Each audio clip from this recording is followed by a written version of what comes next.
this meeting, unless a written appeal of the Planning Commission's decision is filed in the planning office by Tuesday, September 2nd at 5 p.m. In the event of an appeal, the decision will be referred to the County Commission for a hearing on Tuesday, September 16th at 9:15. Meetings of the County Commission are held in the same room. At this time, the Planning Commission will consider the consent agenda. The minutes from the July 28th meeting are included in the consent agenda. Are there any objections from the Planning Commission's members to any items on the consent agenda? Next, I'll read each item on the consent agenda. If any member in the audience objects to the item, please raise your hand. It will be moved to the regular agenda to allow you to address the Planning Commission. The first one, and the only one, other than the minutes, is the conditional use permit 14-41 to exceed 1,200 square feet of total accessory building. And they're requesting 5,200 square feet on the property located approximately 2 miles west of Hartford. Are there any objections to that being on the consent agenda? You're not going to get me to say nothing. No. All right. Since I'm the one who wanted, I guess I'm not objecting. All right, so then the only item that we have tonight are items 1, which is the minutes, and item 2, which is the conditional use permit. Is there a motion to approve the consent agenda? So moved. Second? Second. All those in favor say aye. Aye. Opposed, same sign. Motion carries. There are no regular agenda items. Is there any new business? Yes, I have a question. More of a question. Scott, 2 months ago we approved the housing eligibility there out east. Well, it's exactly a half mile west of Highway 17. It's right on Highway 42 and Highway 17, half mile west. Now, I was always under the impression that with our county planning and zoning, that, storage buildings are secondary to the primary residence. Mm-hmm. Okay, these people are building this huge shed out there, and I haven't seen evidence of a shovel of dirt being turned for a residence. Well, I can look into that. Building permit? Well, I'd have to look at the property. I don't know without looking at that. But we do, what we often allow as a policy is you can obtain both permits at the same time. So you are paying, let's say, $1,200 for a house permit, and you're paying $250 for the accessory building. And we do allow people to build those accessory buildings first, so they can put their tools and stuff in there and materials. Then that allows them. Then the next step is they start building the house. How long do they have to start building that house? Well, both permits are good. They have to start. You have to basically begin work within, I think it's 60 days, and they're good for a year. If they leveled the site, they've started doing work. I know. I see the building's going up right now. Yeah. And I look at the size of that building, and I'm thinking, okay, so where's the house going to go on this 1 acre? Yeah, I would have to go up and look at it. It's huge. I mean, it's like a 54 by 70 something shed. The one on the south 42? side. Yeah, south side. South side of the road, Yeah. okay. Old, what's his name? Howard Steele's building. It's a Lester building. We can look at it. And that's what I was wondering, because I thought, man, that just doesn't look right. It just looks like this big old shed in the middle of nowhere. Like somebody's putting a storage building up on 1 acre. Yeah, we definitely monitor that and don't allow it. More than likely, they have obtained 2 permits at once. They're building the accessory building first, so they can store equipment, materials, tools, whatever in there, and then they're going to build their house. And I counsel people to be very careful, because if you don't do something, that permit will expire, and you'll be paying another $1,200 for another building permit for a single-family residence. So they are invested in that. Most people won't let that $1,200 just slide. So hopefully there'll be a house going up, but we'll monitor it. And also, I'd let you know that the storage building at the Walleye Corner is getting shingled right now. Well, we have a conditional use permit that came in, and they're For what? a winery. That's at next month's meeting. Really, at that place? Yeah, Kevin's been working on it. That's going to be their wine tasting rooms or something. Yeah, they're going to convert it to a wine tasting room. But they're not going to be living in it.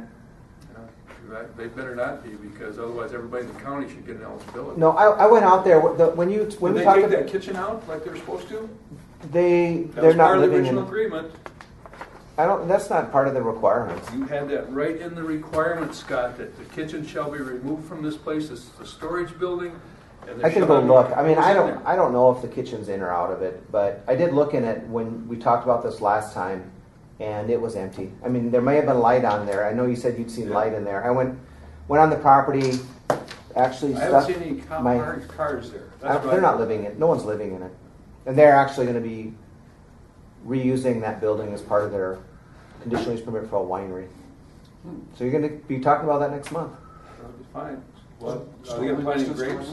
So that's the location of that? It's the people who built the big log house there in the corner of Wall Lake.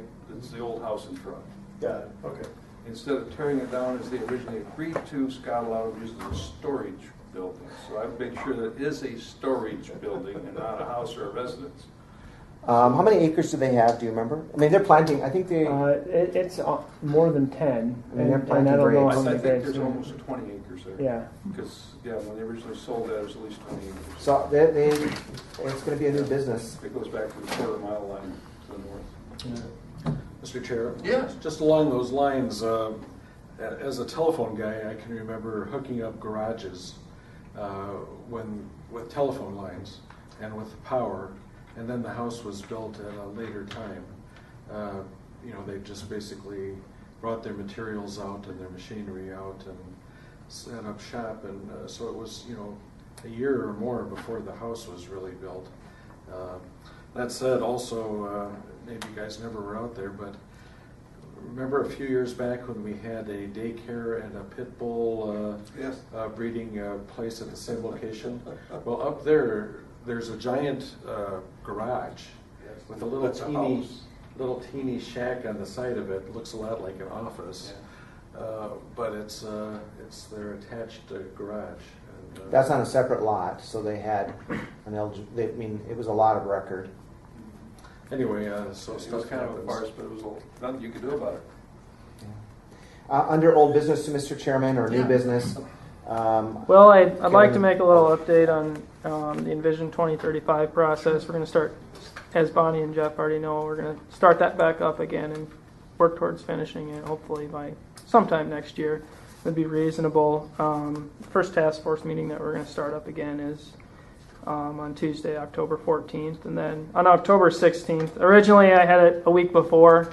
We were going to be having an open house to kind of celebrate, because October is National Community Planning Month, and it'd be a good time to do that as well in conjunction with Envision 2035 and try to get some more input on that. That one's on October 16th at 6:30 to 7:30 over in Humboldt, their community center. Still working out the details on the reservation, but So we anticipate having something to present in Humboldt, sort of a community envisioning session. We didn't have a meeting in Humboldt. We did have one in Hartford at Tri-Valley, the Tri-Valley School District. We had one in Del Rapids. We had one in Brandon. So we are going to have a little meeting in Humboldt, and we're moving. Kevin and David have been working reviewing what had already been done and making some suggestions, it's not corrections, just modifications to what had already been worked on. So we hope to have that up and running and going. So I'm glad that these two young guys are helping me and really taking the lead on getting that moving ahead. So. That's, Scott, you have another feeling why things are so slow in the county? It You just know- seems like, although are you issuing enough building permits? well, we're issuing building permits, but I think we're down about year to date about 10 single-family residences from where we were last year. The valuation is about the same because we've had some big commercial permits that have come in. That Carl Carlson thing out at Hartford. I mean, we've had several commercial building permits that have come in that have boosted up those numbers. I see they got one building out there so far. That's So. place. But it's just a little bit slow. I Yeah, don't know for why. as crazy as Sioux Falls is, it's surprising. I don't know why. Bill, did you have something? Yeah, the date in Humboldt, October. October 16th, 6:30 to 7:30, It's a Thursday night. Thursday night. And we'll be sending you out a reminder, but I just wanted David to let you know today, so if you started, and that's our intention, we're going to put up some flyers at like the trophy room, some different places in Humboldt and Hartford in that area, City Hall, just to see if we can get the word out. So if you pass the word around, Bill, Yeah, I'd let me know. appreciate it. Great. Mr. Chairman? Yes. Those meetings for the task force, are they going to be just like what we had Yeah, before? they'll be here. Okay. And yeah, it'll We'll be do just, chapter election. Yep. Okay. And we'll get that prior? Okay. Yep, we should. Yep. I may make some noise about this tomorrow at our meeting, but the annexation the city did of this property where the McGovern School is at certainly got me rubbed wrong because Scott can tell you more, but the city annexed it, making it contiguous with the city by annexing the highway right-of-way going out to that location, and then took that whole thing there, and of course then they got the building permit from the school district, and meanwhile the county is now paving roads out there so people can get there safely. And on the southdakota.com blog, I don't know if you guys are familiar with it, South DACOLA, South Dakota. The guy hates Mayor Huther. Anyway, people that are blogging on there talking about this are complaining that the county's not built any sidewalks so people can walk from the trailer park to the new junior high. But they call it flagpole annexation, and it's just what Chicago did with O'Hare Airport. If you've ever seen the map of Chicago, well, and if you look at the map of Sioux Falls, it goes like that, right? And so then the county is out hundreds of thousands of dollars paving this road, and we're out The building permit fee. a building permit of potentially tens, if not hundreds of thousands of dollars. So it's. I was surprised where that was located. Originally, it's worse than when they first built Memorial Middle School. It was out in the country. It was, yeah. And people didn't realize it. I know the people of Sioux Falls had no idea where this new middle school was going to be, and that's why all of a sudden Sioux Falls had to start calling off school in the wintertime because it was in the country.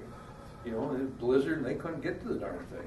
And then this one's the same way, but this one's even worse. At least Memorial was within, a quarter mile of where the house is. The sidewalk issue, didn't we have that same issue with the Assam school? Yeah, and the Brandon School So, District. I mean, it's not only Sioux Falls School District or Sioux Falls, it can be Brandon School District too. There are no sidewalks going to Tri-Valley, though. No? There are. And that road really needs to be redone. It's way too narrow. On the front of the school,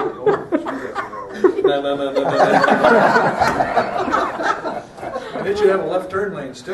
Jeez, that's a bad street. I could give them a tiff, maybe. No, we're not. Let's go on that street quality. I don't have anything else. Okay, motion to adjourn. So moved. Second.